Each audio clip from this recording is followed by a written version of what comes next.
Hey guys, tonight we're taking a deep, calming breath and easing into the hushed, incense-scented world of an ancient Egyptian priestess at dawn. Forget the pharaohs and the pyramids for a moment. We're stepping into the quiet, cool stone corridors of a temple, feeling the anticipation of a sacred day beginning, and experiencing the profound calm that permeates a life dedicated to the divine. Imagine the still darkness before the sun touches the Nile, the subtle sounds of awakening, and the ancient rituals unfolding with serene precision.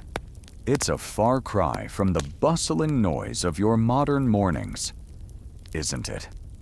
And let me tell you, by the time we're done, you probably won't survive this epic journey through ancient devotion.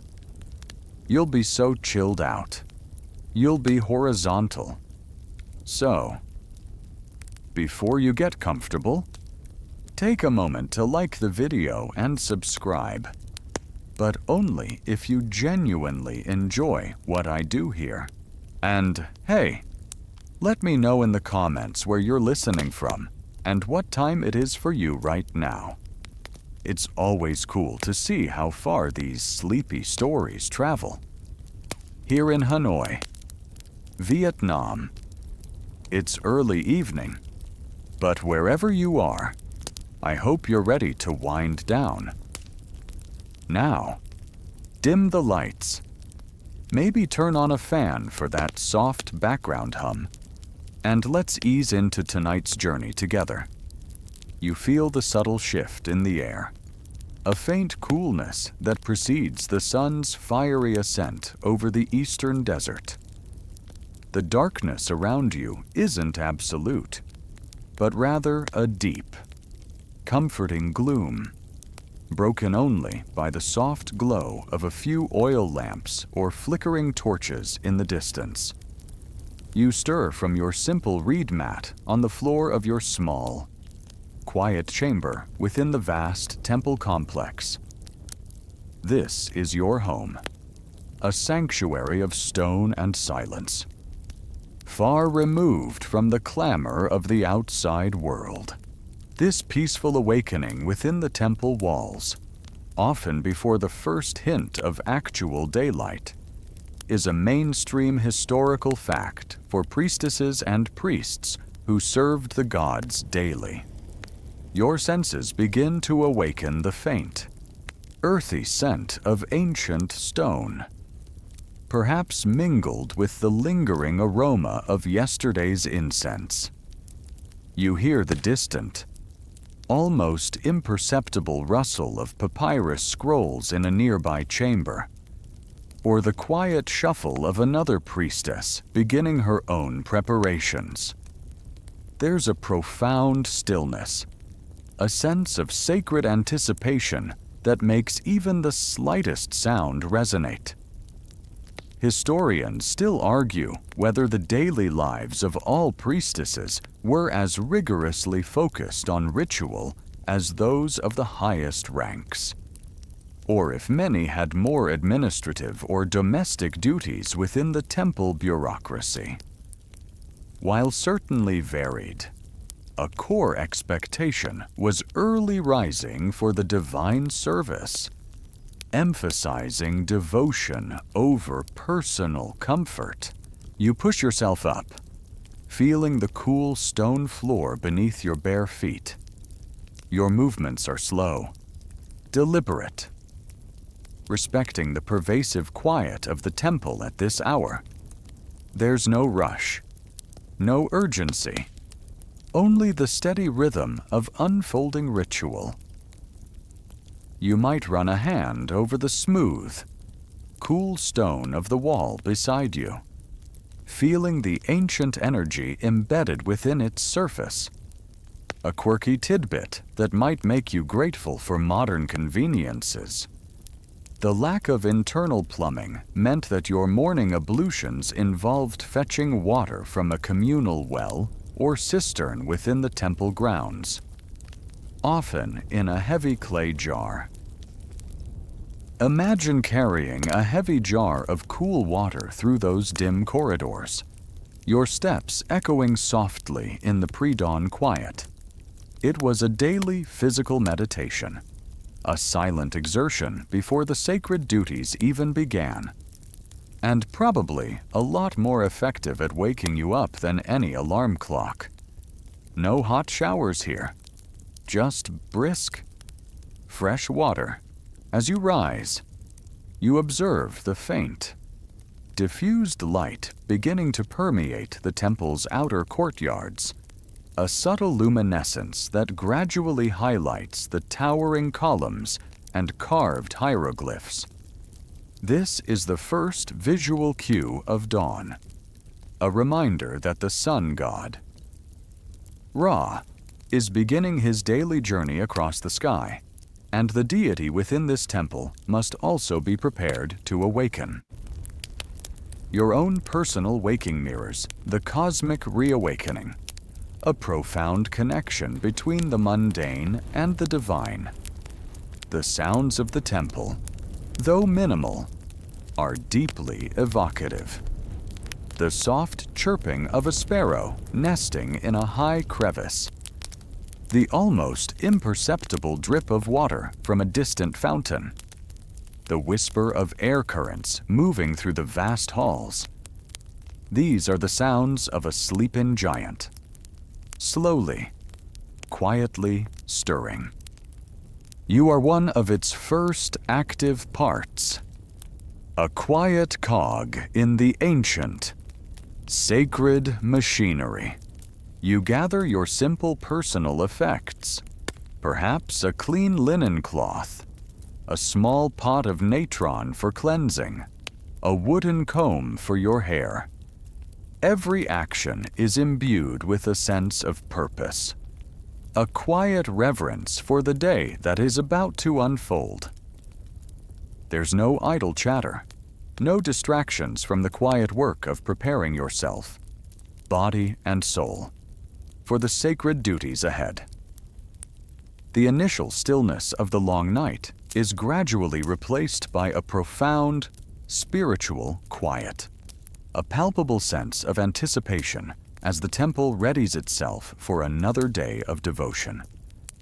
You breathe deeply, taking in the unique scent of the temple, a mix of ancient dust, stone, and the promise of sacred rites. This is your home, your calling, and your morning. As the first faint light of dawn begins to penetrate the outermost courtyards, your focus shifts from simply waking to a meticulous process of self-preparation.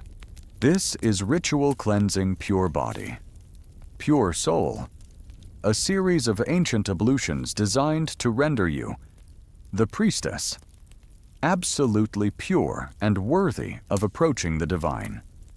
You move to a designated area, perhaps a small, enclosed space near the temple's bathing pool or a hidden well, feeling the cool, smooth stone beneath your feet.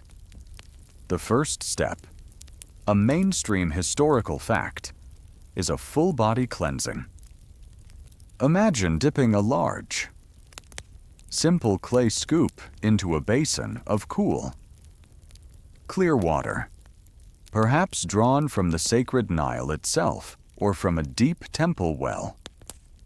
You pour the water over your head and shoulders, feeling its briskness awaken your skin. Then, you meticulously wash your entire body, not with scented soaps, but with natron. This naturally occurring salt mixture, a powerful purifying agent, would have been your ancient cleanser.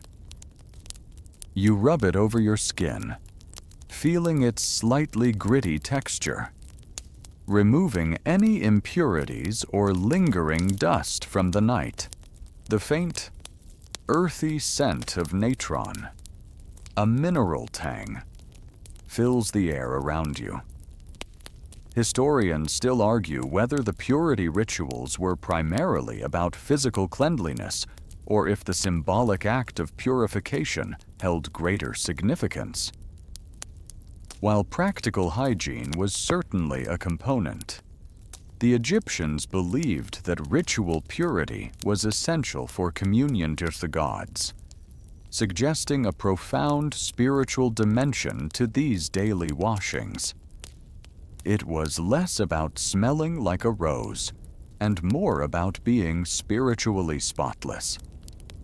You pay particular attention to your hands and feet, which will directly interact with the sacred space and the god's implements.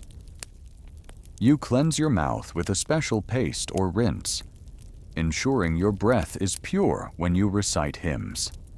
Your head, too, is meticulously washed. In many orders, particularly for priestesses of certain gods, shaving all body hair, including the head, was a common practice. If this is your custom, your scalp would feel smooth and cool, a symbol of ultimate cleanliness and dedication.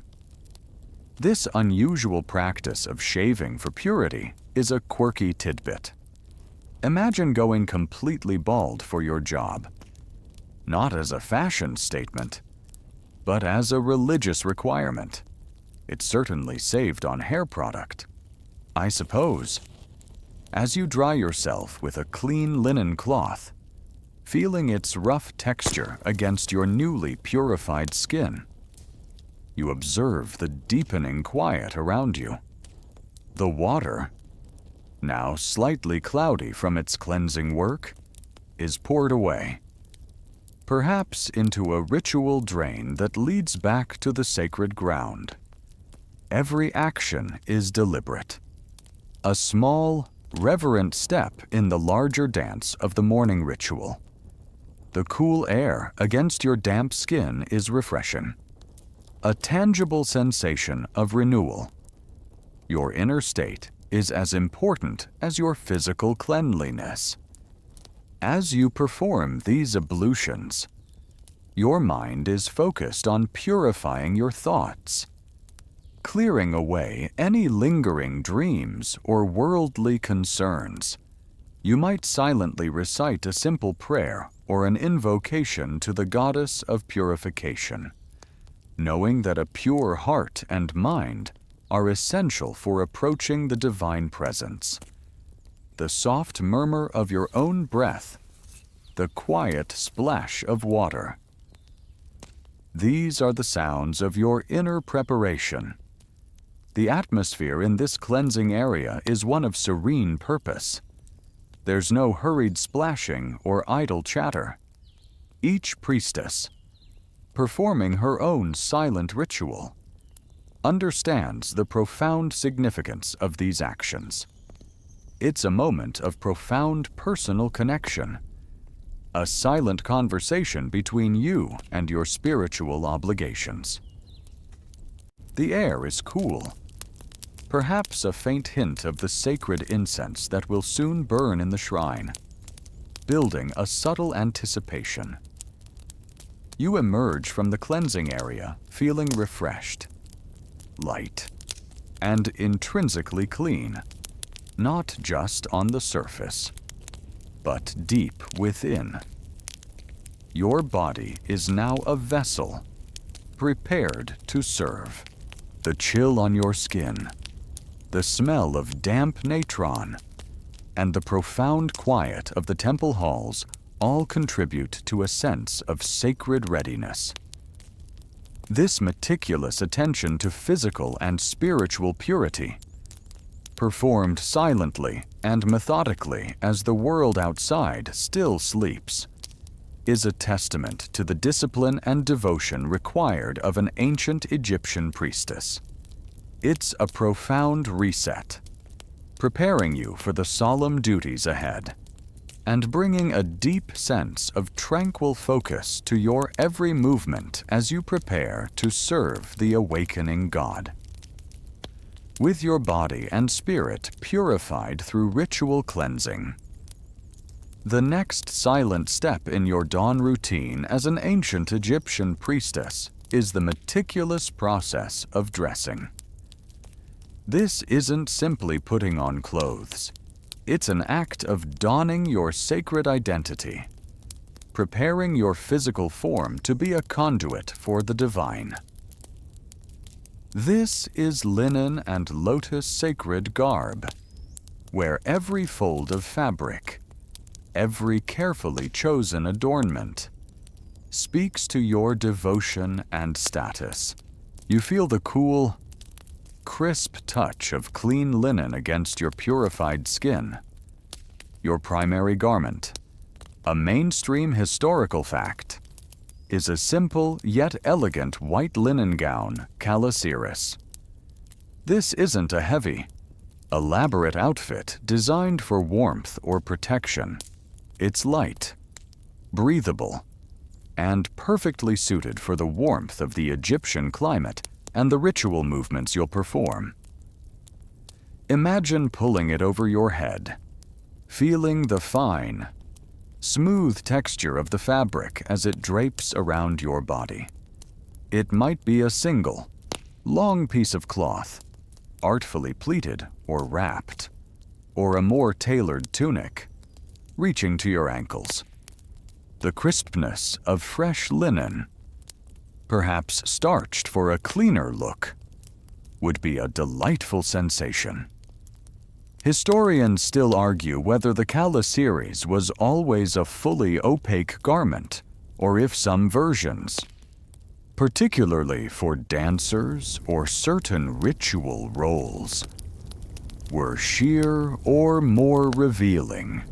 While depictions vary, the emphasis for a priestess would have been on purity and simplicity, suggesting a modest, clean appearance suitable for sacred duties.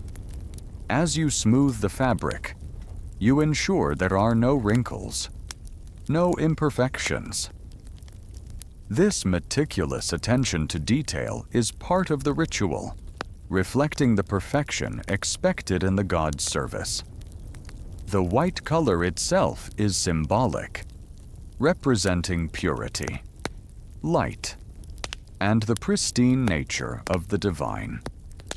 You might adjust the straps over your shoulders or tie a simple sash around your waist, feeling the fabric settle around you.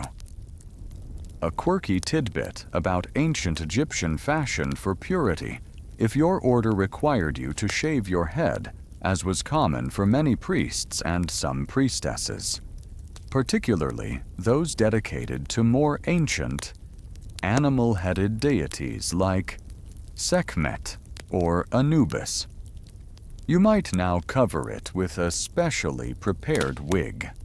These weren't necessarily for vanity, but were often made of human hair or vegetable fibers, intricately braided and scented with resins.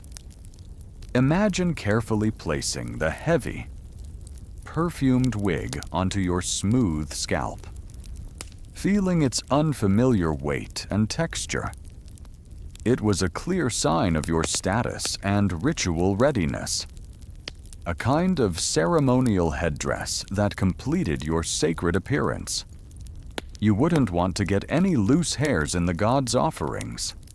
After all, for priestesses associated with specific deities, there might be additional, subtle adornments.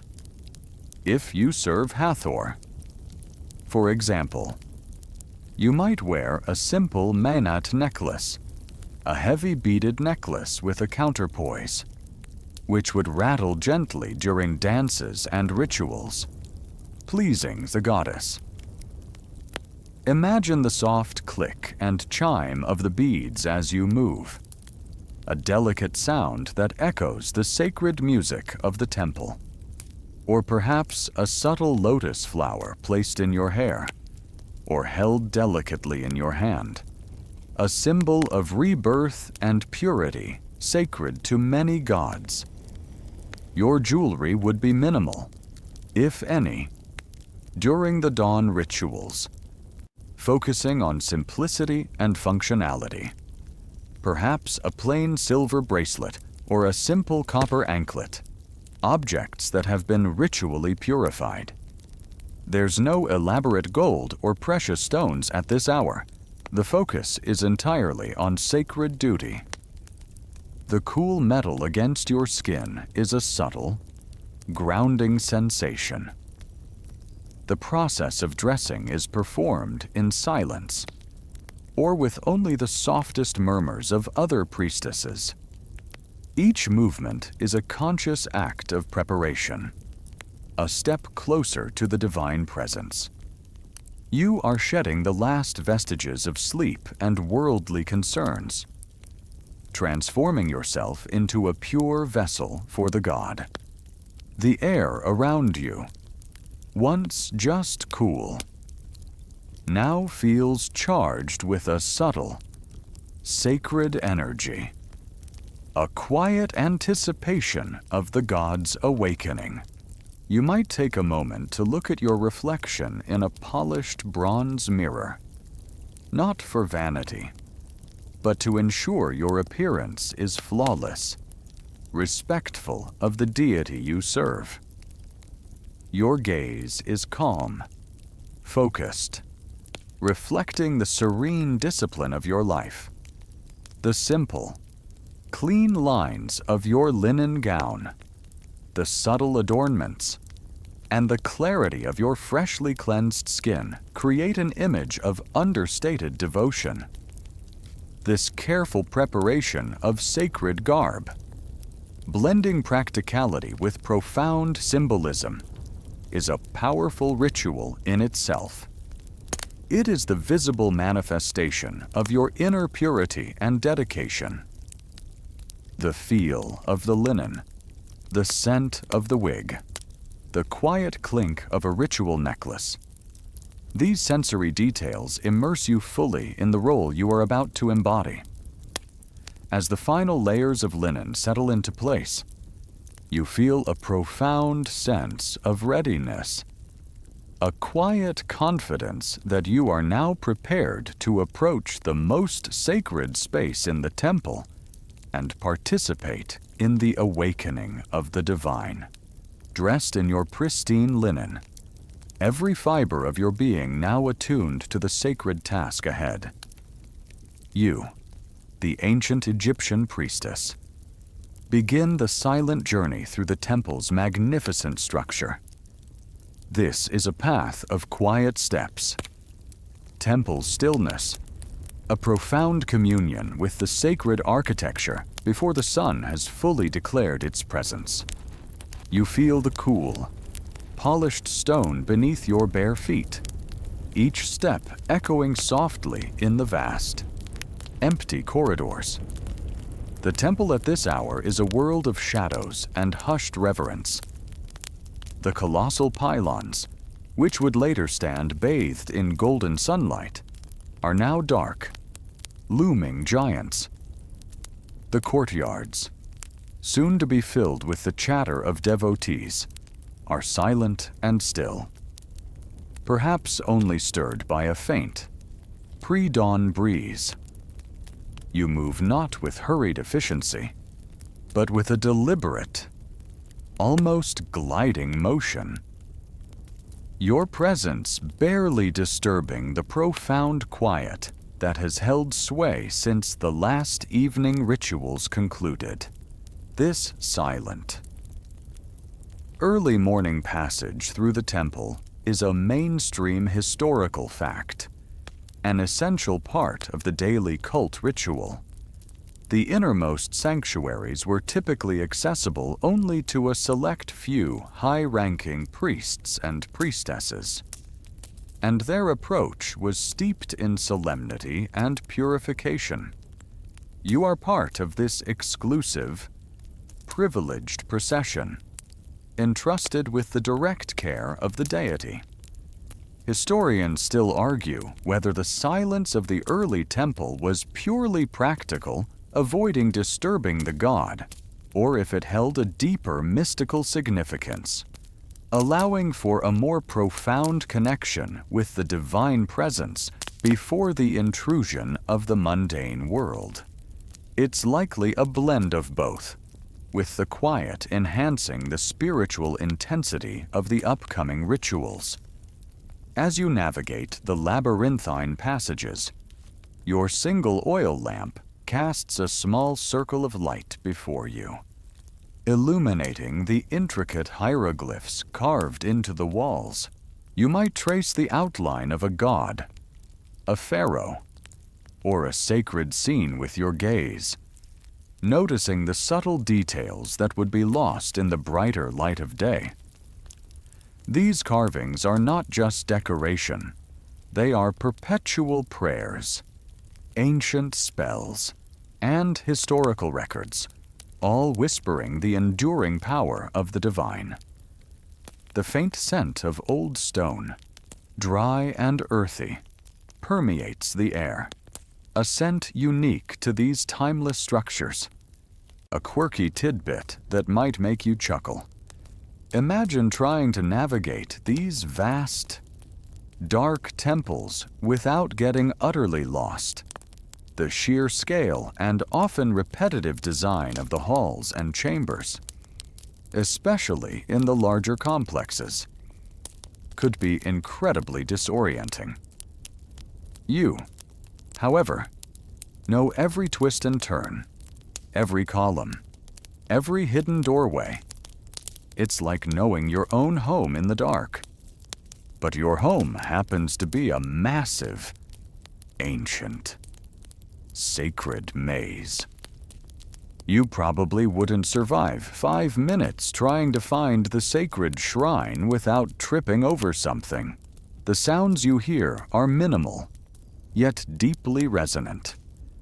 The soft echo of your own bare feet on the stone, amplified slightly by the vastness of the halls.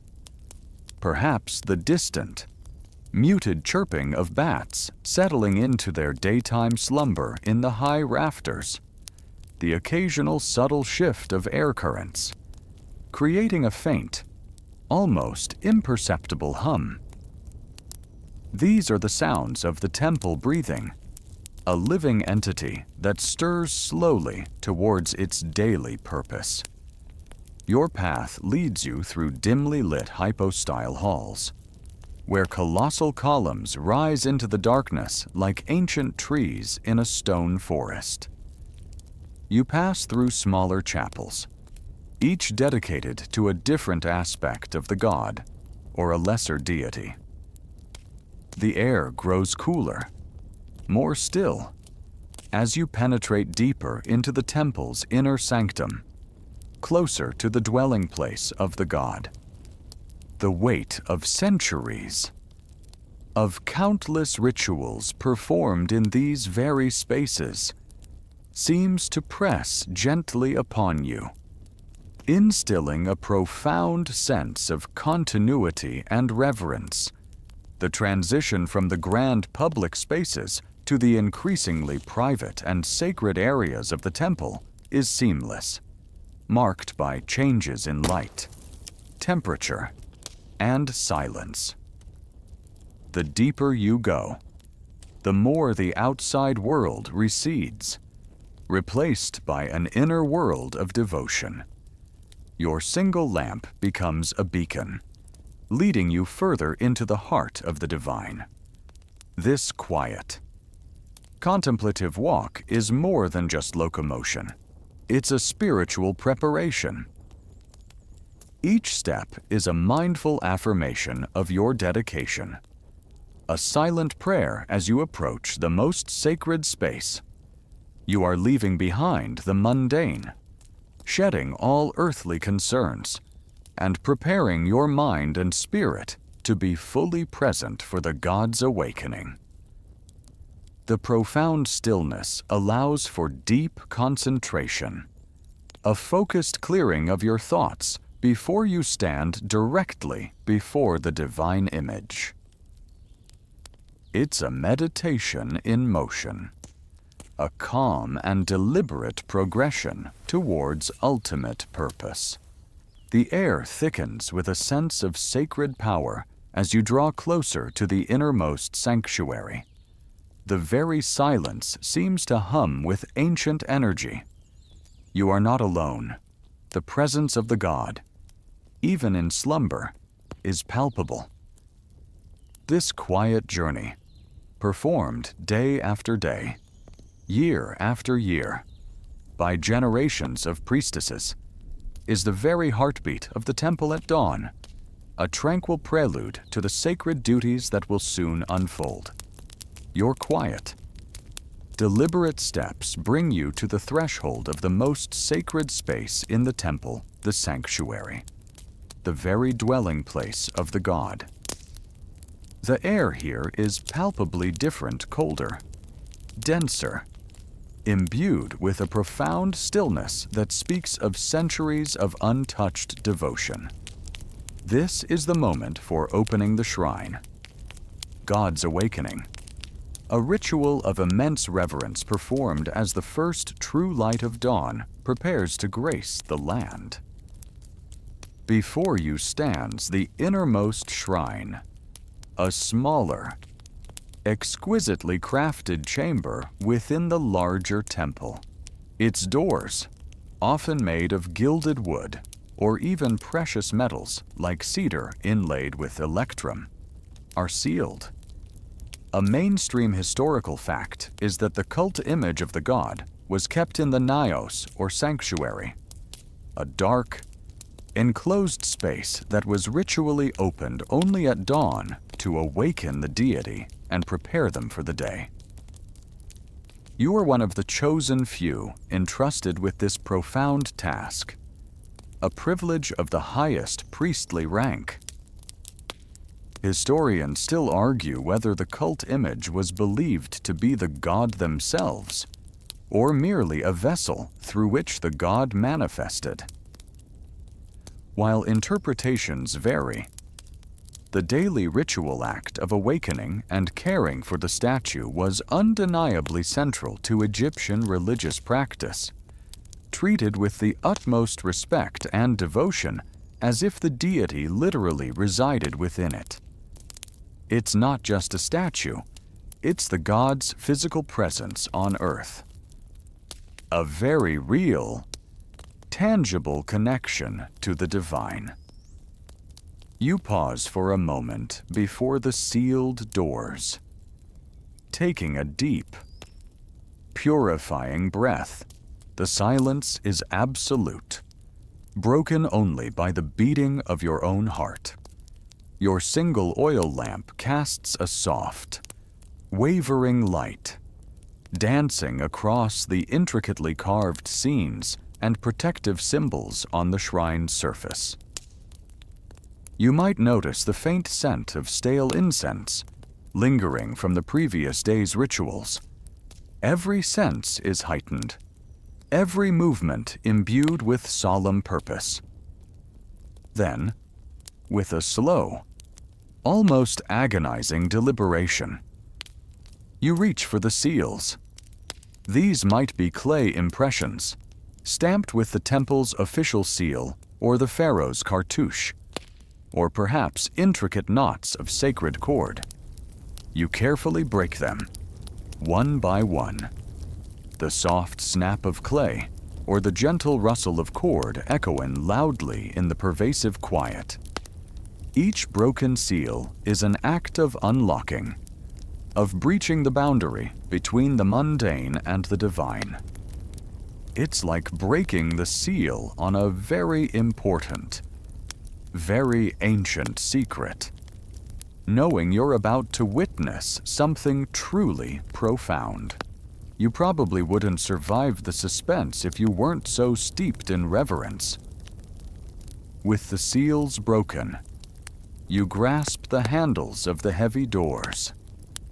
They are cold and unyielding at first, testament to the immense weight of the stone and metal. You pull gently, then more firmly, and with a soft, grinding sound of ancient hinges, the doors slowly, almost reluctantly, begin to open inward. The darkness within the sanctuary is even deeper, denser than the outside, a profound blackness that has held the god in slumber, a quirky tidbit that adds to the sacred atmosphere as the doors open. A priest might intone a low, soft chant, a specific invocation welcoming the god back to wakefulness. This wasn't a loud, booming declaration, but a gentle, almost whispered awakening, respecting the god's repose. The words would be ancient, perhaps only partially understood even by the priests themselves. But their sound, their vibration, would carry immense power and reverence. It's like gently rousing a very powerful, very important dignitary, making sure not to startle them before their busy day of being a deity begins. As the doors swing fully open, your lamp illuminates the interior of the shrine. At its center stands the cult image of the deity, a statue, often exquisitely crafted from wood, stone, or metal, perhaps gilded with gold or inlaid with precious stones, its eyes made of gleaming obsidian or crystal. It's not a mere carving. It is the manifestation of the god, shrouded in darkness and mystery.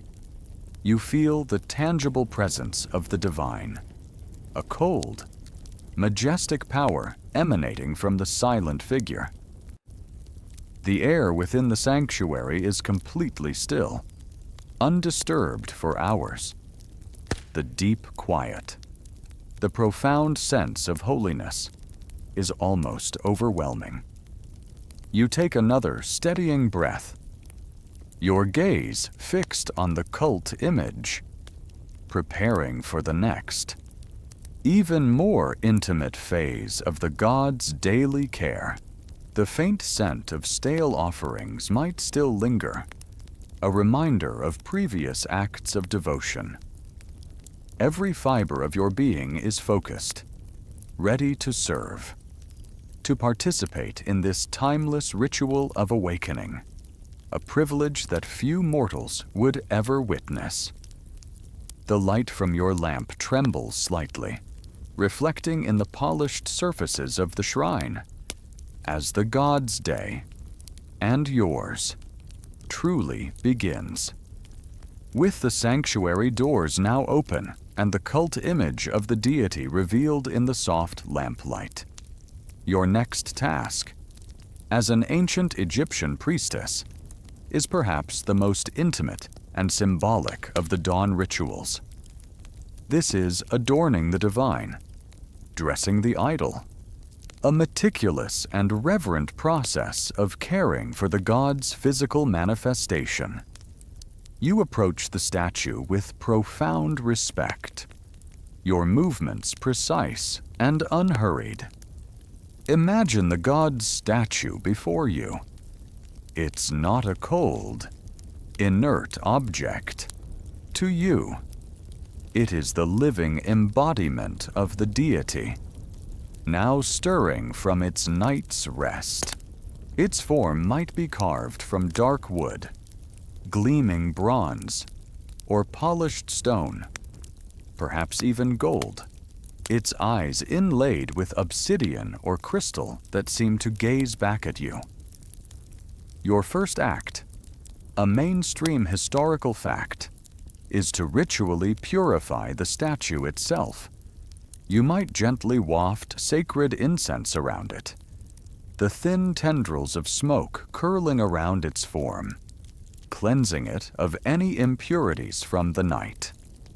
Then, with a clean linen cloth, you carefully wipe down its surface, removing any dust or residual oils from previous rituals, preparing it for its daily adornment.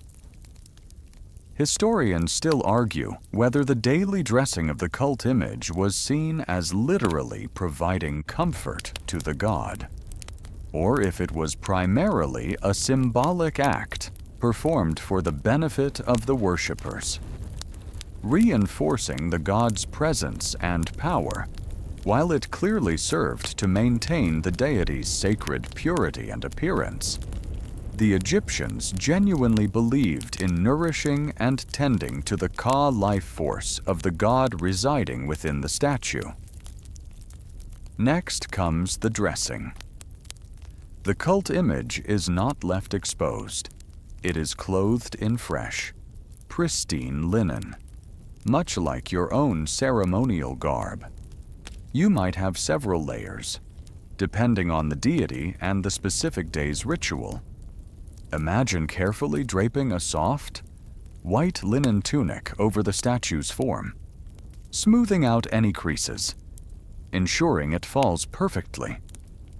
Then, perhaps a more elaborate outer garment, intricately woven or embroidered, might be added.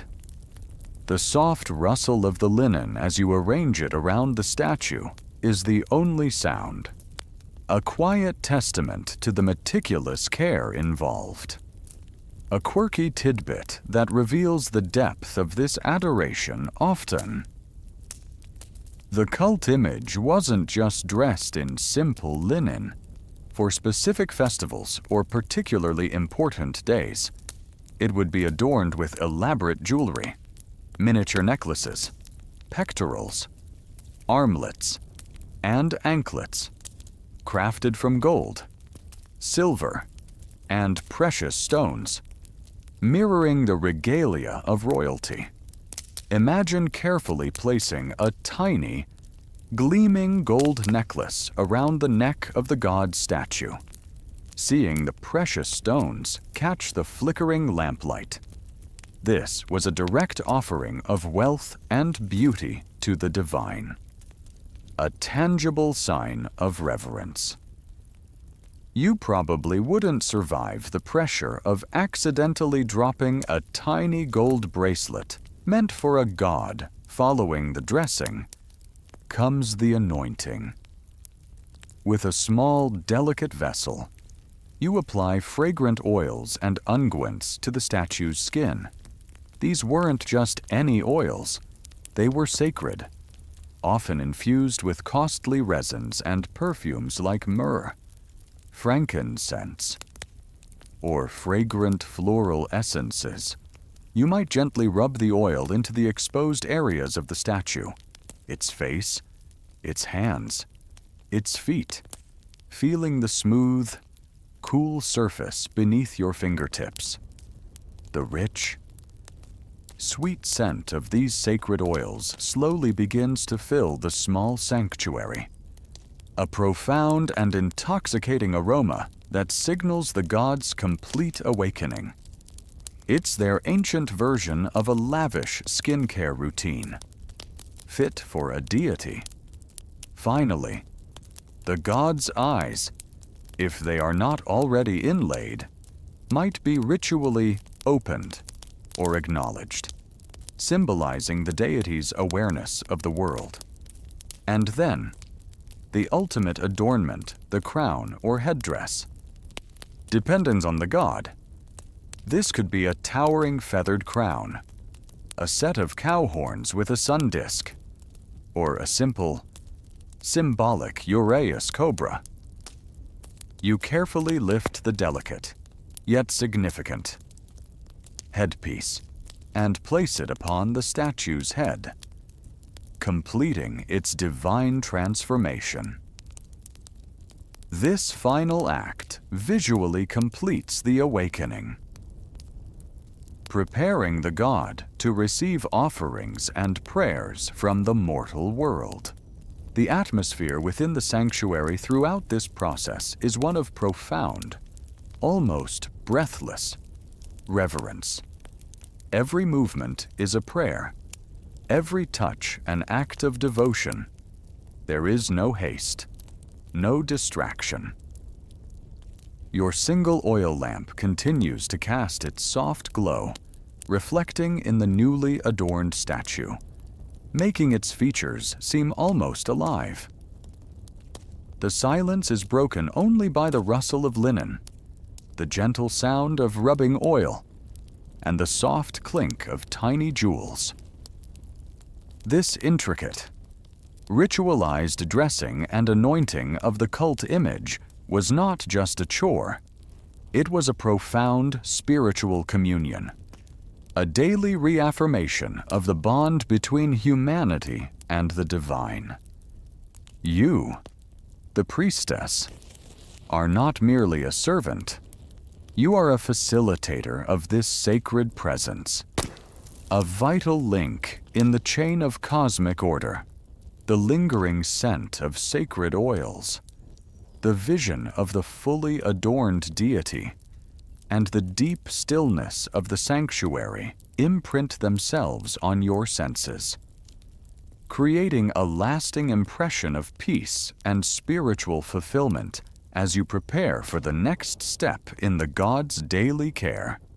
With the deity's cult image purified and adorned, now gleaming with fresh linen and fragrant oils, your next sacred task, as an ancient Egyptian priestess, is to awaken the very senses of the god and fill the sanctuary with a palpable sense of the divine.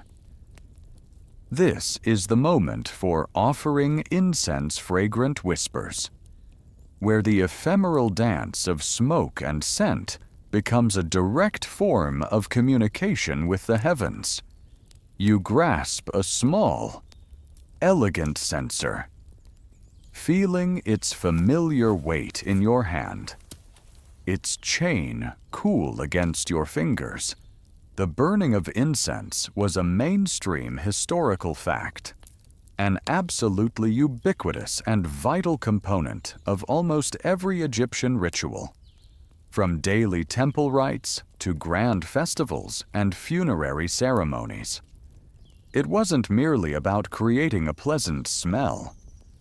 The rising smoke was believed to carry prayers and offerings directly to the gods, ascending to the celestial realm. You hold the censer, a small bowl typically made of bronze or pottery, with a long handle and perhaps a lid, ready to begin.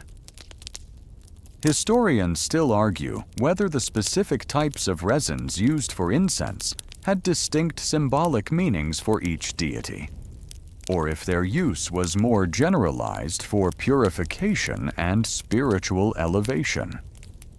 While certain resins like frankincense and myrrh were universally prized for their purity and aroma, local temple traditions likely incorporated specific regional plants or blends to honor their particular deity.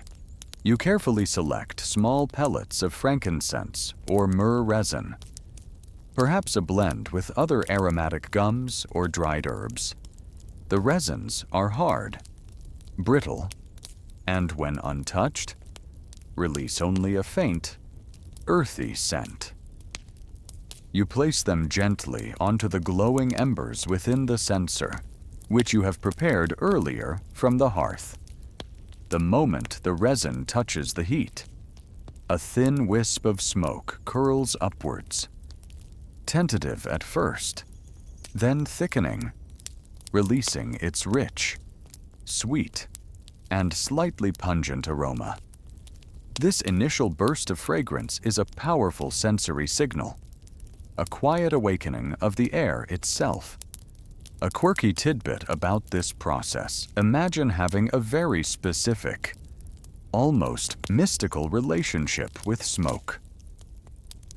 The Egyptians believed that the scent of incense was the odor of the gods, a divine perfume that was pleasurable to the deities and helped manifest their presence. So, as you move the censer, wafting the smoke, you're literally creating the divine atmosphere, inviting the god to breathe in their favored scent. It's like being a celestial air freshener, but with far more profound implications, and probably a lot more effective than any store-bought spray, if you ask the gods. With the incense now burning steadily, You begin to move the censer in slow, deliberate arcs around the cult image. The plumes of fragrant smoke rise and swirl, encircling the statue, enveloping it in a shimmering, ethereal veil. You watch the smoke, a living, breathing entity, as it dances in the soft lamplight, carrying your silent devotion upwards. The subtle sounds are the soft clink of the censer's chain, the gentle whoosh of air as you move it, and the steady, quiet crackle of the burning resin. The smell intensifies, filling the small sanctuary with a rich, complex perfume. This isn't just one note, it's a symphony of aromas, the deep sweetness of frankincense, perhaps the warm, slightly spicy undertone of myrrh, or the crisp, cleansing scent of juniper. It's a scent that would instantly transport any ancient Egyptian to a place of reverence, signaling the god's presence and the unfolding of sacred rites. You breathe deeply, feeling the purifying aroma fill your own lungs, further cleansing your mind and spirit. This act of offering incense is a moment of profound meditation and connection. Your movements are repetitive, almost hypnotic, allowing your mind to focus entirely on the deity. You might mentally recite prayers or invocations, allowing the words to become one with the rising smoke, carried upwards to the heavens. It's a silent dialogue, a personal communion with the divine essence. The warmth radiating from the censer, the visual beauty of the swirling smoke, and the intoxicating aroma combine to create an immersive, spiritual experience. The sanctuary, once merely a dark, cold chamber, now feels vibrant, alive with the presence of the god, awakened and pleased by your meticulous care. You feel a deep sense of satisfaction, knowing that you have fulfilled a crucial part of the morning ritual, setting the stage for the god's day of receiving prayers and offerings. As the smoke slowly dissipates, leaving a lingering, sacred perfume in the air, you gently set the censer aside. The air is still, but now carries the distinct, sweet aroma of divine presence. This quiet ritual, performed with such care and reverence, highlights the profound bond between the priestess and her god, a testament to the meticulous, sensory-rich devotion that characterized ancient Egyptian religious life. You have filled the space with fragrant whispers, preparing the god to truly awaken to the world, with the sanctuary filled with the odor of the gods, signaling the deity's awakening. Your voice, as an ancient Egyptian priestess, now joins the silent offerings. This is the time for hymns and chants gentle praises, where ancient words, sung or intoned, become a direct channel of reverence and communication with the divine. You feel the subtle shift in the air, the sacred energy in the room, as you prepare to lend your voice to millennia of devotion. You begin with a low, soft chant, a melodic murmur that seems to rise from the very stones of the temple. These hymns are not improvised. They are meticulously preserved texts, passed down through generations of priests and priestesses, containing praises, invocations, and descriptions of the god's divine attributes. This recitation of sacred texts as part of daily ritual is a mainstream historical fact, foundational to Egyptian religious practice. Your voice, though quiet, carries the weight of countless centuries of tradition. Historians still argue whether the specific vocalizations of these chants involved complex musical arrangements or if they were primarily monotonic, focusing on the power of the words themselves. While archaeological evidence suggests some use of simple instruments like sistra, a type of rattle and harps in temple rituals, the core of the chanting was likely the human voice, emphasizing a measured, hypnotic cadence rather than elaborate melody. It was more about the spiritual vibration than hitting a high note. As you chant, your voice blends with the faint echoes in the sanctuary, creating a mesmerizing soundscape. You might visualize the gods' journey, their cosmic power, or their benevolent nature as the words flow from your lips. Each phrase is carefully articulated, each syllable imbued with meaning, a conscious act of praise and devotion.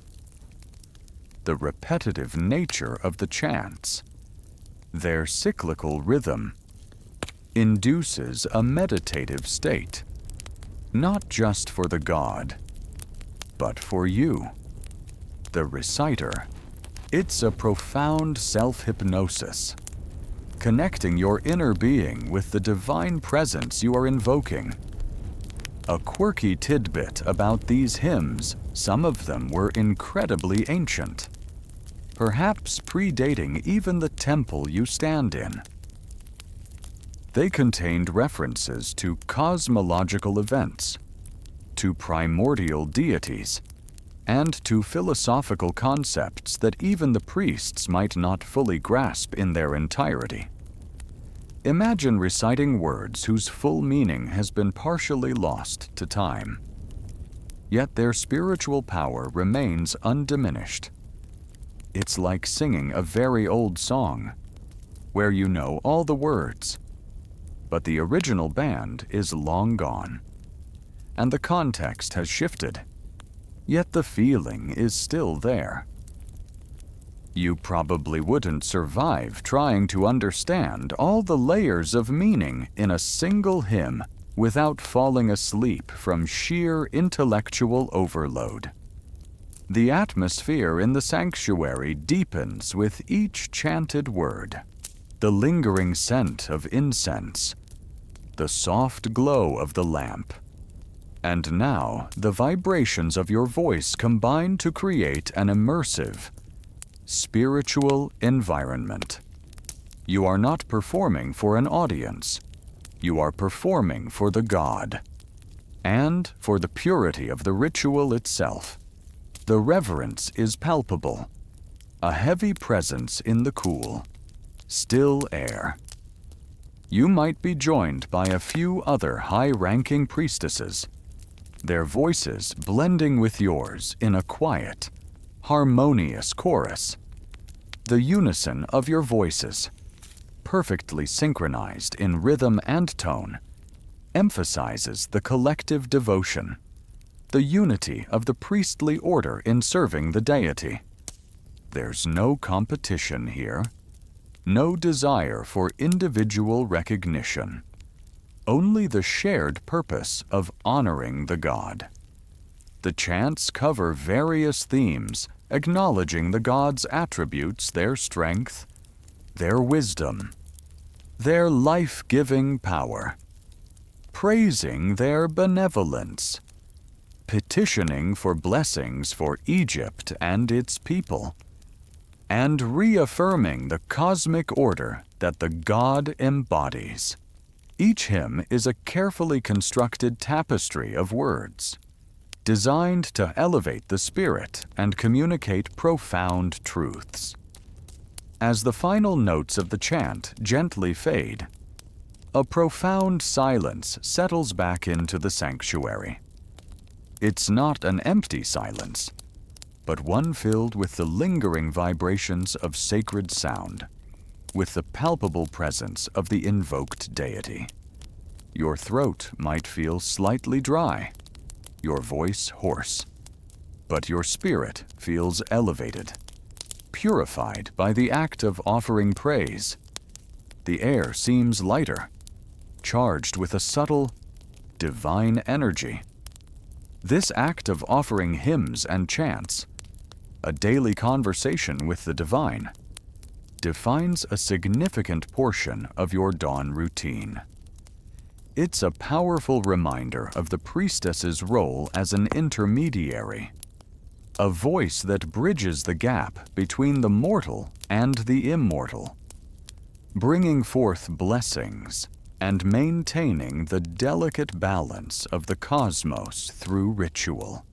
The gentle praises, rising like sacred smoke, fill the space with a comforting sense of devotion and timeless peace, preparing the way for the gods' daily sustenance. With the sanctuary filled with the resonance of sacred hymns, the goddess now fully awakened and pleased by your praises, your morning ritual, as an ancient Egyptian priestess, moves towards the heart of sustenance.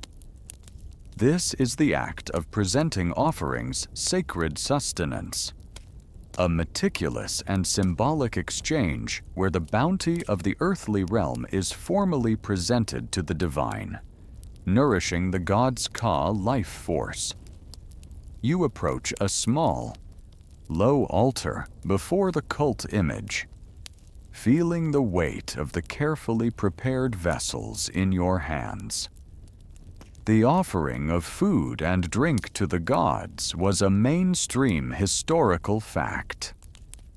A central pillar of daily temple cult in ancient Egypt, it reflected the belief that the deities, much like humans, required sustenance to maintain their vigor and power, ensuring the continued prosperity of Egypt.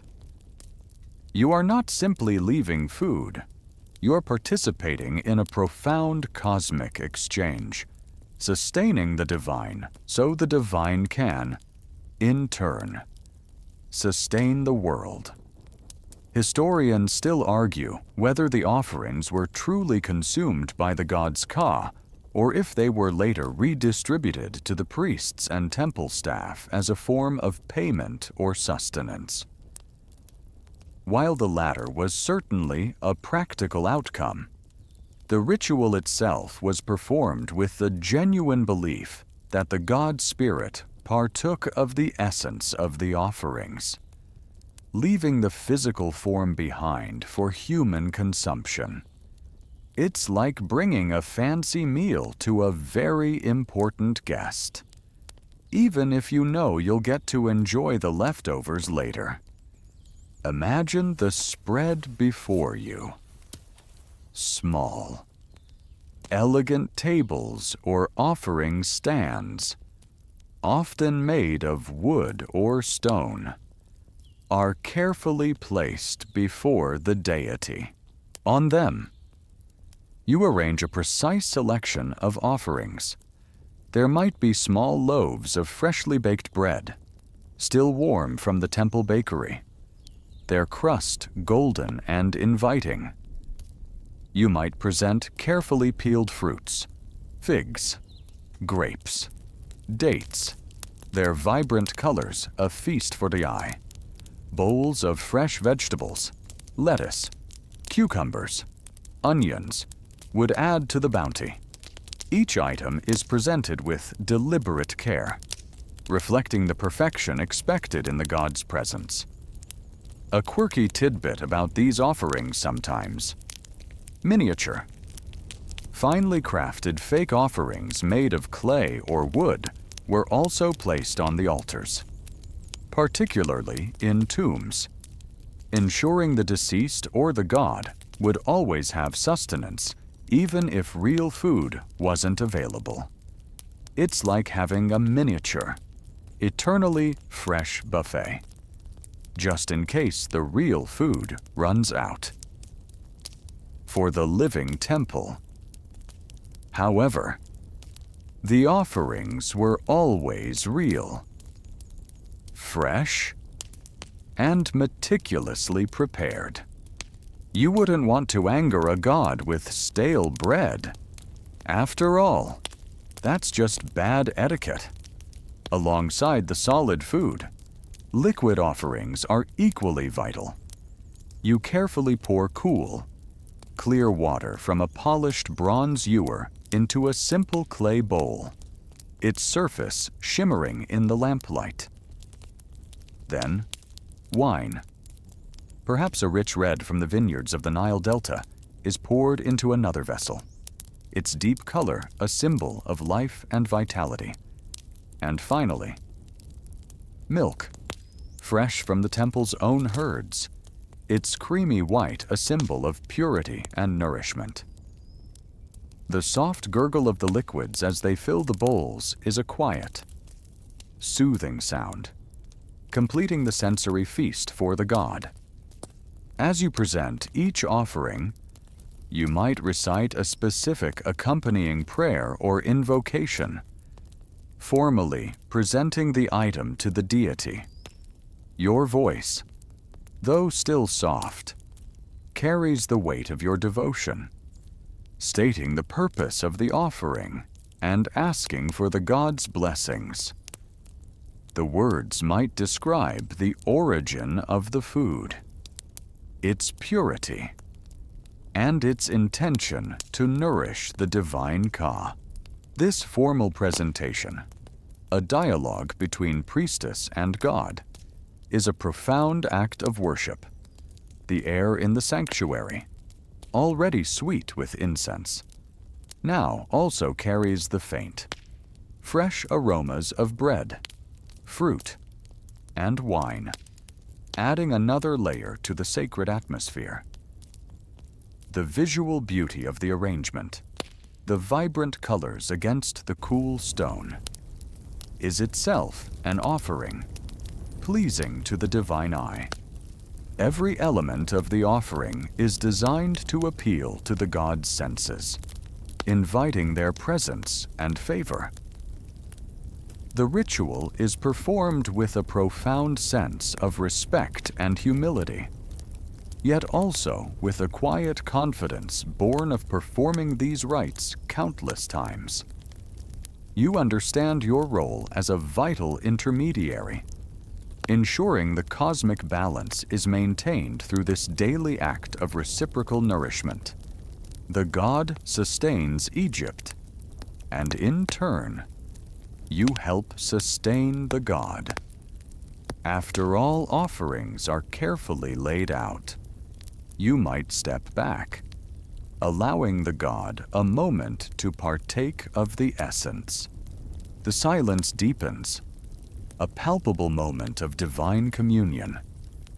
You stand with bowed head, perhaps, or with your single eye fixed on the statue, feeling the profound connection, the quiet energy that fills the hallowed space.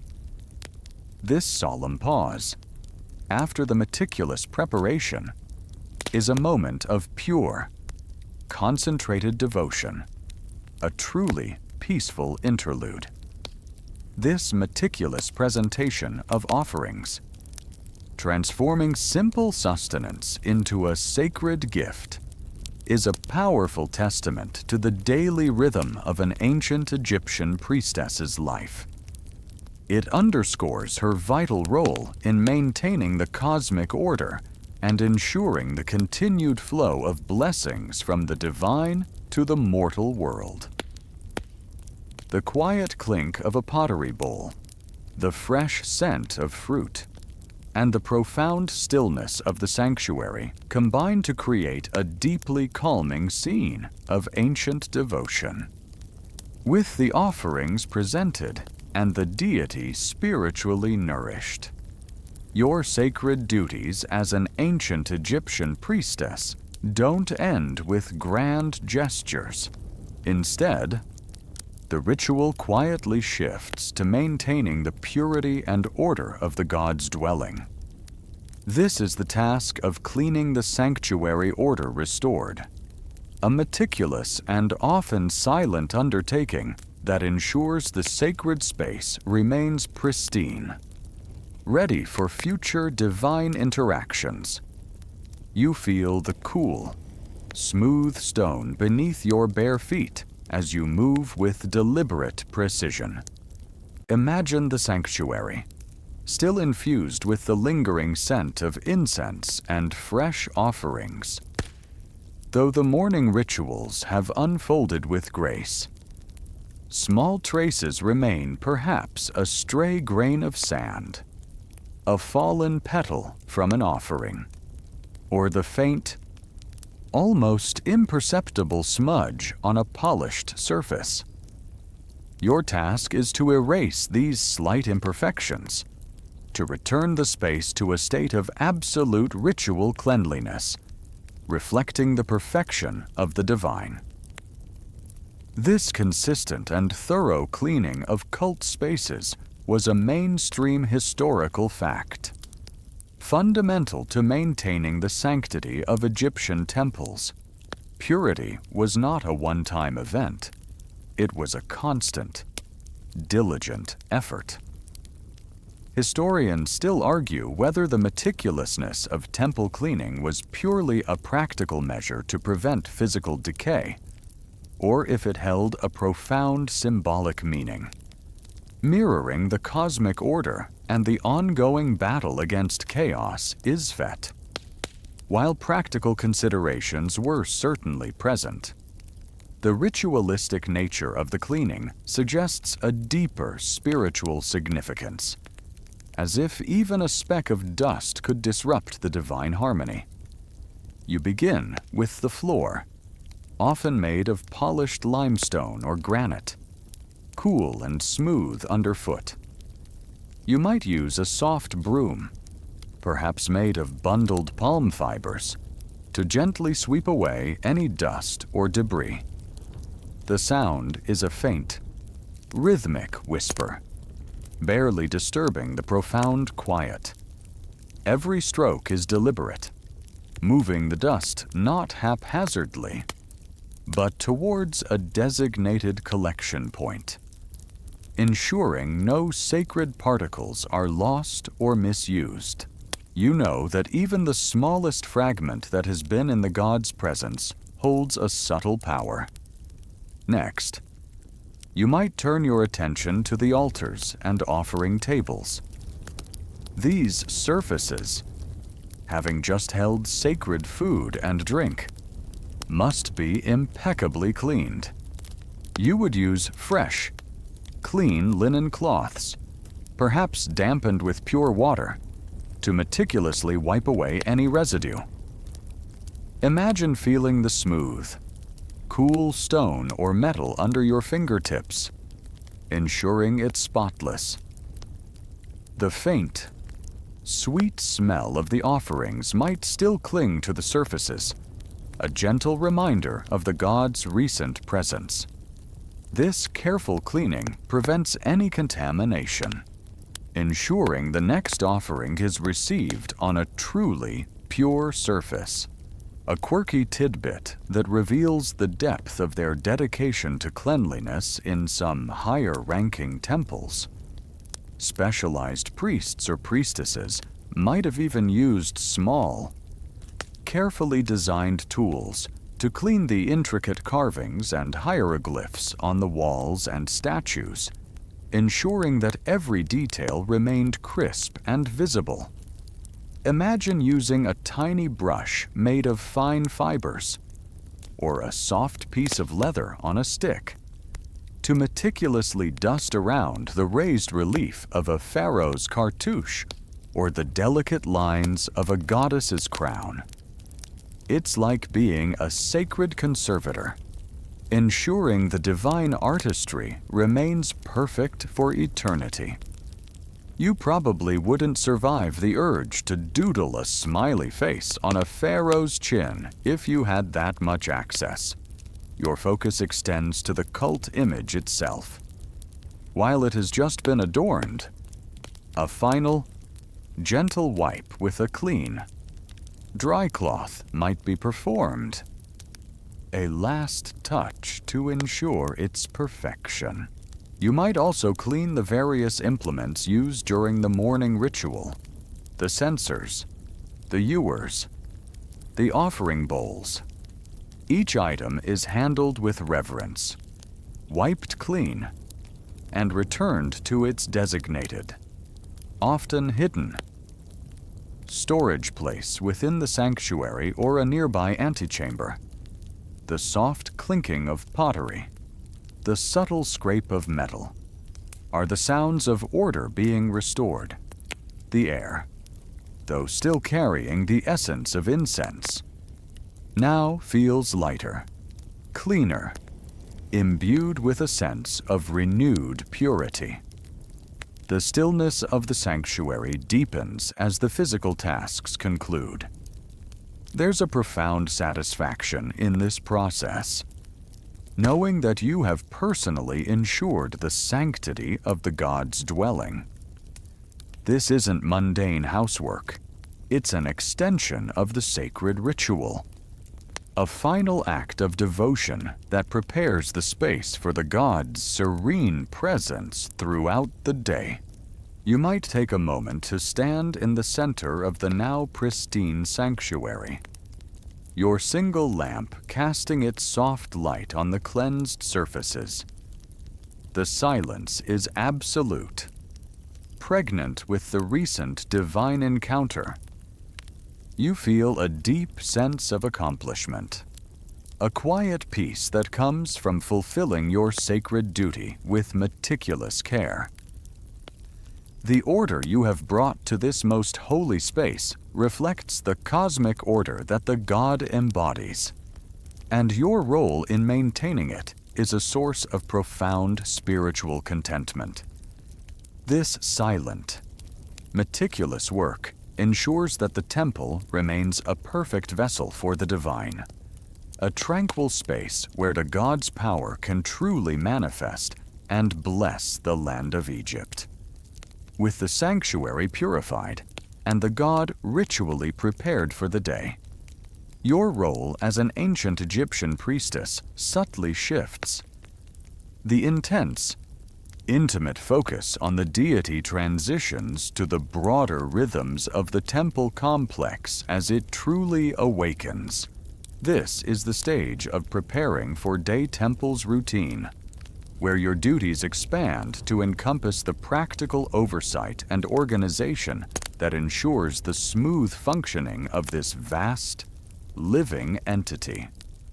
You move with a quiet authority, your steps purposeful, as the temple slowly hums to life around you. Imagine stepping out of the cool, hushed sanctuary into the slightly brighter, yet still reverent, outer halls. The air here might carry the scent of freshly swept stone, mingling with the last lingering traces of sacred incense. Other temple personnel are now beginning their day. Junior priests, scribes, temple servants, and perhaps even some early arriving devotees. Your presence among them is one of guidance and subtle direction, a mainstream historical fact reflecting the hierarchical structure of Egyptian temples. As a priestess of a certain rank, you held authority over specific areas or tasks, ensuring that the god's house operated efficiently. Historians still argue whether the roles of priestesses were purely ritualistic, or if many also held significant administrative power within the temple economy. While the primary focus was indeed cultic service, the sheer scale of temple complexes, with their vast landholdings, workshops, and personnel, necessitated a strong administrative component in which high-ranking priestesses almost certainly played a part. It was less about sitting and meditating all day and more about managing a spiritual corporation. Your morning might involve a brief, silent inspection of certain temple areas. You might walk through the hypostyle hall, checking that the colossal columns are clean, their painted reliefs vibrant. You might pass by the storage chambers, ensuring the doors are secured, the precious offerings and ritual implements safely kept. This act of quiet oversight is a daily affirmation of order, a physical manifestation of the Ma'at cosmic balance and justice that the temple strives to uphold. A quirky tidbit that reveals the unexpected tasks sometimes. A priestess might even oversee the preparation of temple animals used in rituals or kept within the temple grounds. If your temple revered a sacred bull, cat, or crocodile, for example, you might ensure its feeding and care are being properly managed. Imagine watching a temple servant meticulously prepare a meal for a sacred cat, ensuring every detail is perfect, understanding that even the animal's well-being contributes to the god's favor. It's like being a divinely sanctioned zookeeper, but with much higher stakes if one of your charges gets grumpy. And you probably wouldn't survive the urge to give that sacred cat a little scratch behind the ears. Your responsibilities might also extend to the temple workshops. Many large temples were self-sufficient, employing skilled artisans, jewelers, potters, weavers, who created the very items used in rituals, from offering bowls to divine regalia. You might make a quick, discreet visit, overseeing the quality of their work, ensuring that all new creations meet the stringent requirements for sacred use. The soft clinkas of tools, the hum of quiet industry, would fill these spaces, a different kind of temple symphony. Communication within the temple is often subtle, relying on gestures, brief whispers, or an understanding gaze. There's no shouting, no hurried commands. Junior priests and servants know their roles, and your presence is often enough to convey expectation. This quiet efficiency, born of strict hierarchy and centuries of tradition, ensures that everything functions with a seamless precision. The soft scrape of a sandal on stone, the gentle murmur of a greeting. These are the sounds of the temple awakening, its daily rhythm slowly gaining momentum. You might find yourself reviewing inventories, perhaps simple lists on ostraca pottery sherds or small papyrus scraps, ensuring that supplies for the day's later rituals are accounted for. Oils, wines, specific types of bread or flours. This mundane administrative task is vital, ensuring that when the formal public rituals begin later in the day, everything is in its proper place, ready for use. It's the ancient Egyptian version of checking your office supplies, but for gods. The overall atmosphere of the temple shifts from the profound stillness of dawn to a gentle hum of purposeful activity. Light now streams into the outer courtyards, painting the columns in vibrant hues of gold and ochre. The air smells cleaner, fresher, as the last of the night's dampness dissipates.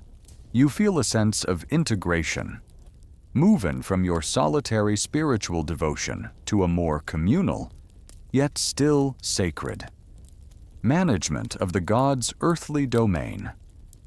Your quiet presence, your capable oversight, forms an essential part of this intricate daily dance, ensuring the continued harmony between the divine and the mortal.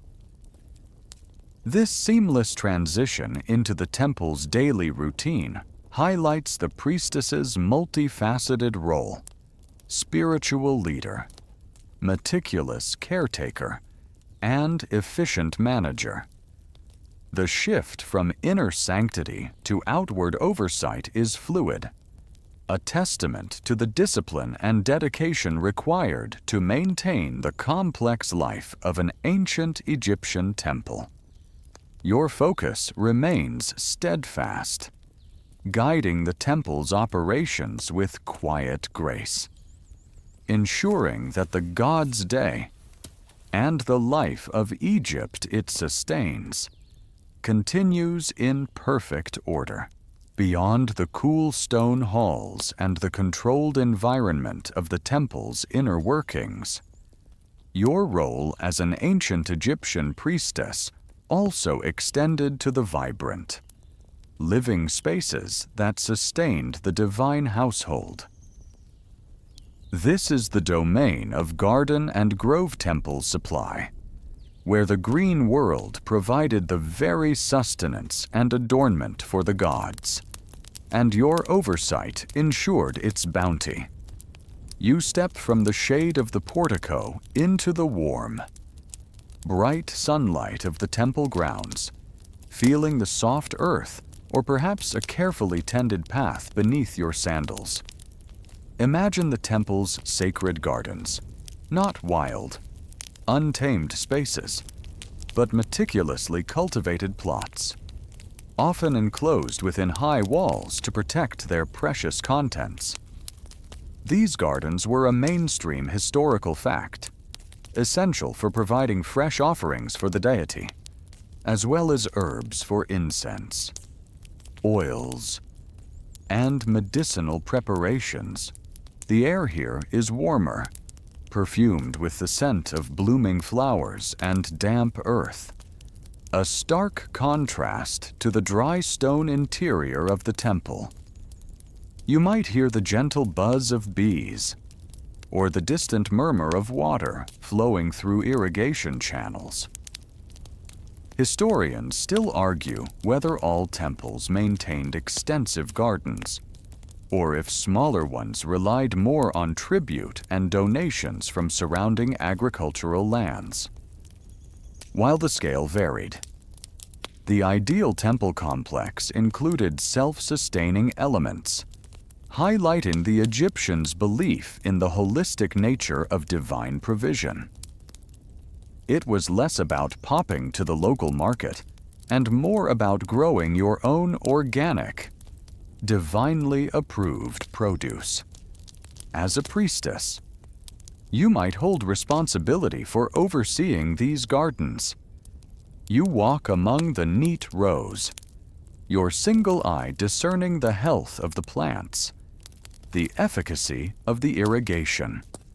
You might touch the velvety petals of a lotus flower, symbol of creation and rebirth, destined to adorn the god's shrine later in the day. Or you might inspect a bed of papyrus, its tall stalks swaying gently, destined to be crafted into sacred scrolls for the temple library. Every plant here has a purpose, intrinsically linked to the worship of the deity. A quirky tidbit about these temple gardens: they often featured sacred groves dedicated to specific deities, often with particular types of trees. For example, a temple to Hathor might have sycamore fig trees, whose fruit was associated with the goddess. Imagine walking through a small, shaded grove of ancient sycamores, their thick leaves filtering the sunlight, a sense of peace settling over you. You might even find small, designated areas for growing rare or exotic plants, brought from distant lands. Reflecting the gods' universal reach, it's like having your own botanical garden. But every plant is there for a divine purpose, not just for looking pretty. And you definitely wouldn't survive the urge to pick a sacred fig, unless it was for the gods' offering. Your oversight extends to the logistics of temple supply.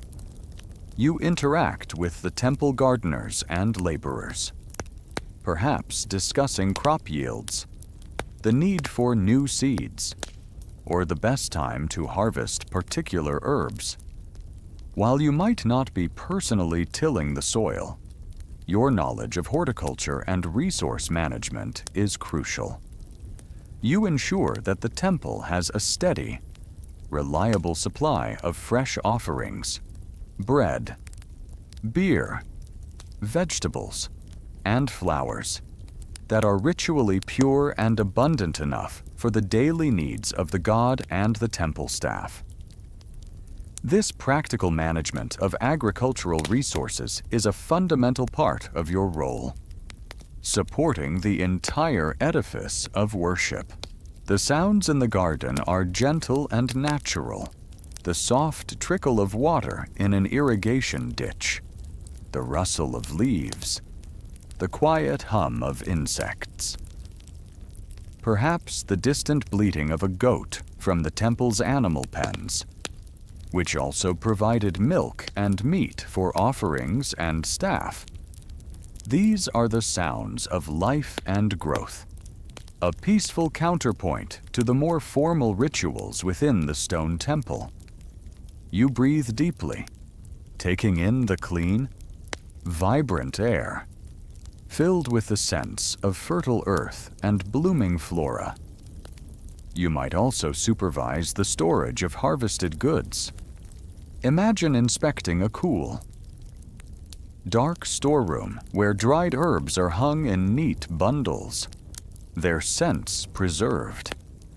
Or checking clay jars filled with sacred oils, ensuring they are properly sealed and protected. This meticulous attention to preservation ensures that the gods' needs are met year-round, even when certain plants are not in season. This direct connection to the living world, to the very source of sustenance, offers a grounded reality to your spiritual life.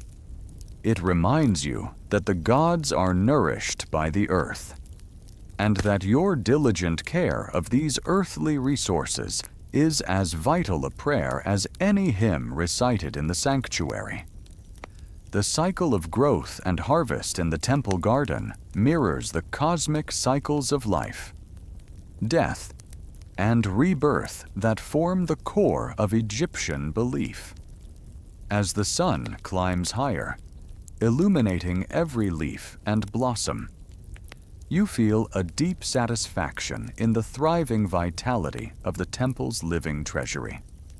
Your quiet oversight ensures the flow of sacred bounty, a continuous testament to the prosperity that the god bestows upon Egypt. The gentle sounds of the garden, the vibrant colors, and the fragrant air combine to create a profound sense of peace and purpose. A quiet rhythm that binds you to the very pulse of the land and its divine sustenance. This active engagement with nature, ensuring its proper management for the god's service, is a tranquil yet fundamental aspect of your daily life. Beyond the tangible world of ritual, robes, and temple gardens, your life as an ancient Egyptian priestess extended into the quiet, intellectual sphere. This is the realm of scribes and scrolls temple administration, where meticulous record-keeping, profound knowledge, and sometimes the quiet study of ancient texts formed an integral part of your daily routine. You transition from the vibrant garden to a cooler, perhaps dimly lit, chamber filled with the subtle scent of papyrus and ink. Imagine entering a scriptorium, a dedicated room within the temple complex where scribes worked. While the image of a scribe is often male, women, especially priestesses, could be literate and play significant roles in temple administration, particularly those associated with goddesses like Neith or Seshat, the goddess of writing and wisdom. This presence of female literacy, though perhaps less widespread than male, is a mainstream historical fact, highlighting the educational opportunities available within certain priestly roles. You might sit at a low wooden desk, perhaps feeling the smooth, cool surface of a stone pallet beside you. Historians still argue whether the literacy rates among priestesses were consistently high across all ranks and periods, or if it was predominantly limited to those in administrative or higher ritual positions. While full literacy was a specialized skill, many priestesses likely possessed at least functional literacy for managing temple accounts and reading basic hymns. Your duties here might include record keeping. Temples were vast economic entities, receiving offerings, managing land, and employing numerous personnel. You might be responsible for maintaining inventories of temple goods. How much grain was received? How many cattle were donated? What treasures were housed in the storehouses? Imagine carefully drawing hieroglyphs onto a piece of papyrus with a reed pen, dipping it into a small pot of black ink. The soft scratch of the pen on the fibrous surface, the quiet concentration required for precise strokes, would be a deeply meditative task. This meticulous accounting was vital for the temple's economic stability and integrity. A quirky tidbit that reveals the unexpected charm of this work. Imagine finding a small error in an older scroll, perhaps an incorrect count of sacred geese from a decade ago, or a miscalculation of a grain donation. You'd meticulously correct it, or note the discrepancy, feeling a quiet satisfaction in bringing order to the records. It's like being an ancient Egyptian accountant. But your balance sheet includes offerings to divine beings and the fate of the cosmos.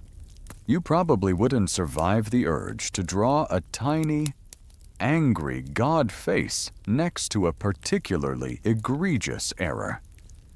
Beyond mere accounting, your role could involve the study of sacred texts. The temple libraries housed vast collections of papyri containing hymns, rituals, mythological narratives, astronomical observations, and medical treatises. You might spend hours carefully unrolling an ancient scroll, its brittle edges crackling softly, deciphering hieroglyphs that describe the very origins of the universe or the intricate details of a forgotten ceremony. The scent of aged papyrus, dry and slightly sweet, would fill the air around you. A scent of profound knowledge. This intellectual pursuit wasn't just about reading. It was about understanding and interpreting. You might consult commentaries, discuss passages with elder scribes or priests, seeking deeper meaning in the complex layers of Egyptian theology. The quiet whisper of voices in scholarly debate, though rare, would be a precious sound in this serene environment. This continuous learning was a pathway to deeper spiritual understanding. enhancing your ability to perform rituals with greater insight and devotion. You might also be involved in preparing new papyri for ritual use or for record keeping. Imagine carefully flattening and smoothing a new sheet of papyrus, ensuring its surface is perfect for the scribe's pen. Or perhaps mixing pigments to create the vibrant red and black inks used for writing. Feeling the smooth consistency of the ground minerals. Every detail, from the preparation of the materials to the final stroke of the brush, was a part of the sacred process. The sounds of the scriptorium are incredibly subtle. The soft rustle of papyrus, the gentle scratching of a reed pen, the occasional soft sigh of concentration. There's a profound stillness, a mental focus that permeates the space. Your single lamp casts a steady glow, illuminating the ancient words that flow from your pen or across the unrolled scroll. It's a sanctuary of knowledge, a place where time seems to slow, allowing for deep, uninterrupted thought. This blend of practical administration and profound intellectual study highlights the multifaceted nature of a priestess's duties. She was not just a performer of rites, she was a keeper of knowledge, a manager of resources, and often a scholar in her own right. Her quiet diligence in these tasks ensured the continuity of the temple's operations and the preservation of Egypt's vast intellectual and spiritual heritage. As the daylight outside intensifies, and the temple slowly fills with more activity, you might put away your scrolls and pens, feeling the quiet satisfaction of a morning's intellectual work. The scent of papyrus lingers on your fingers, a reminder of the ancient wisdom you've engaged with. This silent dedication to knowledge and order provides a unique form of peace. Knowing that your efforts contribute to the enduring legacy of Egyptian civilization, meticulously documented and preserved, one scroll at a time, it's a testament to the profound value placed on knowledge and the quiet power held by those who mastered it. After the meticulous work of adorning the deity, offering fragrant incense, chanting ancient hymns, and perhaps even tending to temple records, your day as an ancient Egyptian priestess also included moments dedicated purely to the inner spirit. This is the realm of silent devotion, personal reflection, quiet intervals where you, an individual soul amidst the vast machinery of the temple, focused on your direct connection with the divine. You feel a profound sense of inner calm settling over you, a quiet stillness that transcends the material world. Imagine finding a secluded spot within the temple complex, perhaps a quiet alcove in a lesser-used corridor, or a small, shaded courtyard away from the main thoroughfare. The air here is cool, perhaps stirred by a gentle breeze carrying the faint scent of distant desert dust or the lingering perfume of offerings. There are no other voices, no pressing duties, just the subtle sounds of the temple breathing around you, a distant rustle of palm fronds, the almost imperceptible hum of ancient stone. This dedication to personal spiritual practice, alongside formal ritual, is a mainstream historical fact, illustrating the deeply personal nature of Egyptian religiosity even within a highly structured system. Historians still argue whether personal reflection for priestesses involved formalized meditation techniques or was more a spontaneous act of quiet contemplation. While specific meditation instructions, like those in some Eastern traditions, are not widely documented for ancient Egypt, the emphasis on purity, reverence, and connection with the divine inherently fostered periods of deep inner focus. You might sit in a simple, upright posture, perhaps closing your single eye for a moment, or gazing unblinkingly at a single point on the stone wall. Your breath becomes slow and even, a quiet rhythm that anchors you to the present moment. You gently release any lingering thoughts of the day's tasks, any worries about the temple's supplies, any fleeting distractions. The goal is to clear your mind, to create an internal space where the divine presence can truly resonate. A quirky tidbit that might make you ponder while you might be praying to a specific deity like Isis or Hathor. These moments of personal reflection could transcend the formal pantheon. Sometimes, it was about connecting with the universal principles of Ma'at, truth, justice, cosmic order, that underpinned all of Egyptian existence. Imagine contemplating the intricate balance of the universe, the cyclical nature of life and death, or the eternal journey of the sun god, feeling your own small self a part of that grand, unchanging design. It's like having your own private, ancient spiritual podcast running in your head. But the wisdom is downloaded directly from the cosmos. You probably wouldn't survive the sheer profundity of it all without needing a quick nap afterward. These periods of quiet devotion might involve silent prayer. You formulate your thoughts, your hopes, your gratitude, not in spoken words, but in a quiet, internal dialogue with the God. You might offer thanks for the blessings of the Nile, for the health of your family, or for the continued prosperity of Egypt. You might seek guidance for a difficult decision, or simply offer your unwavering devotion.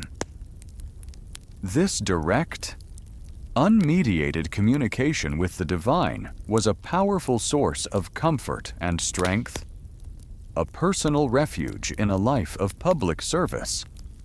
Sometimes, your reflection might be sparked by a particular hieroglyph on the wall, or a small amulet you carry. You might trace the lines of a protective symbol with your finger, or contemplate the meanings of a divine epithet, allowing its ancient power to fill your mind. The subtle texture of the stone, the cool smoothness of the amulet, these tactile sensations ground your meditation. The sounds around you are minimal, almost non-existent. Perhaps the distant, gentle cooing of doves on the temple roof, or the faint rustle of sand carried by a barely perceptible breeze. These sounds do not disturb your concentration. Rather, they become part of the background hum of the universe, gently supporting your inner journey. The silence allows for a deeper level of focus, a true immersion in your spiritual core. This act of personal reflection was a crucial balance to the highly formalized, external rituals. While the public ceremonies were about maintaining cosmic order for all of Egypt, these private moments were about nurturing your own soul, ensuring your spiritual well-being as a dedicated servant of the gods. It was a way to replenish your inner reserves, to reconnect with the profound sense of purpose that drew you to the temple in the first place. As the sun continues its slow climb, casting longer, brighter shafts of light into the temple courtyards, your period of silent devotion gradually comes to a close. You feel a renewed sense of clarity, a quiet energy pulsating within you. The world outside the temple might be bustling into full activity, but you carry within you the stillness of that inner sanctuary, a portable wellspring of peace. This quiet communion, repeated day after day, year after year, defined the spiritual core of an ancient Egyptian priestess, providing enduring calm and purpose in a life dedicated to the divine. You emerge feeling grounded, refreshed, and ready for whatever the rest of the day in the temple brings, imbued with a quiet power that comes from truly knowing your own spirit. As the sun begins its slow descent towards the western horizon, casting long, golden shadows across the temple complex, your intense, sacred day as an ancient Egyptian priestess gradually draws to a close. This is the period of dusk's gentle retreat day, concluded, where the rhythms of the temple soften, the activities quiet, and the focus shifts back towards repose. Mirroring the sun, God Ra's own journey into the underworld, you feel a quiet sense of the day's tasks being completed, a profound peacefulness settling over the ancient stones. Imagine the temple's outer courtyards.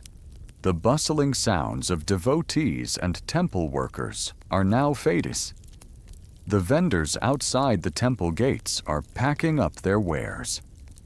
The air, which might have been warm and vibrant at midday, now carries a cooler, softer quality, mixed with the lingering sense of the day, perhaps a faint hint of spices from a distant market, or the dry earth warmed by the sun. This winding down of the temple's public activity is a mainstream historical fact. The most sacred rituals occurred at dawn, and while evening rites existed, they were often quieter, more introspective. Historians still argue whether the transition from day to night rituals in Egyptian temples was a sharp, distinct break or a more gradual, fluid process. While specific evening ceremonies were observed, the overall atmosphere certainly became more subdued, reflecting the sun, God's journey into the Duat underworld, and the coming of night. Your final duties in the late afternoon or early evening are less about grand ceremony and more about meticulous closure. You might oversee the securing of the temple's outer gates, ensuring the precious offerings and sacred spaces are protected for the night. You direct junior priests or temple servants in covering specific shrines or preparing certain areas for the next dawn's rituals. Every torch extinguished, every door barred, is a deliberate act of safeguarding the divine house. A quirky tidbit that demonstrates the cyclical nature of their worship just as you woke the god at dawn. There was often a ritualistic act of putting the god to bed in the evening. This involved reversing some of the morning's adornments, perhaps gently removing a crown or a ceremonial necklace, and respectfully resealing the sanctuary doors until the next morning. Imagine closing those heavy, gilded doors, knowing that the deity within is now resting. its Ka rejuvenating until Ra's next ascent. It's like tucking a very powerful, very ancient child into bed, ensuring they have a good night's rest before a busy day of divinity. And you probably wouldn't survive the thought of forgetting to lock up. As the last golden rays of the sun paint the western sky in hues of orange and purple, the temple transforms once more. The grand halls, which earlier felt open and vast, now seem to gather in on themselves, becoming intimate and protective. The intricate carvings on the walls, once vibrant in daylight, now recede into deeper shadows, their stories whispering in the fading light. The air grows cooler still, carrying a profound sense of peace. You might return to your own quiet chamber, shedding your ceremonial linen gown and putting on simpler, softer attire for the night. The feel of cool, clean linen against your skin, after a long day of sacred duties, is a comforting sensation. Your bare feet, accustomed to the cool stone, now find rest. The sounds of the temple become minimal. The distant, muffled calls of night birds, the whisper of the desert wind through the pylons, the very subtle creak of ancient timbers. These are the sounds of a living monument settling down for the night, its sacred heartbeat slowing to a gentle, steady rhythm. You might pause for a moment of personal reflection, offering a quiet prayer of gratitude for the day's blessings and the gods' continued favor, or perhaps contemplating the mysteries of the night sky above the temple. This period of dusk's gentle retreat is a crucial transition, allowing you to shed the responsibilities of the day and prepare for personal repose. The mental intensity of ritual gives way to a serene acceptance, a quiet surrender to the natural cycle of darkness and rest. You are reconnecting with the peace of your own being, your spirit calmed by the profound order and devotion that has filled your day. As the final stars begin to prick the velvet black of the Egyptian night sky, and the moon rises, casting a pale, ethereal glow over the temple, you feel utterly at peace. The long, sacred day is concluded. The god is at rest, and your own journey into slumber is imminent. The cool stone, the clean air, the lingering scent of incense, and the profound silence of the ancient temple complex combine to create a deeply soothing atmosphere. This quiet winding down, a timeless ritual of rest, is the final act of your dedicated life, preparing you for the dreams that await until the next glorious dawn calls you once more to the service of the gods. You know, it's funny how, even after all this time, the echoes of those ancient lives can still reach us.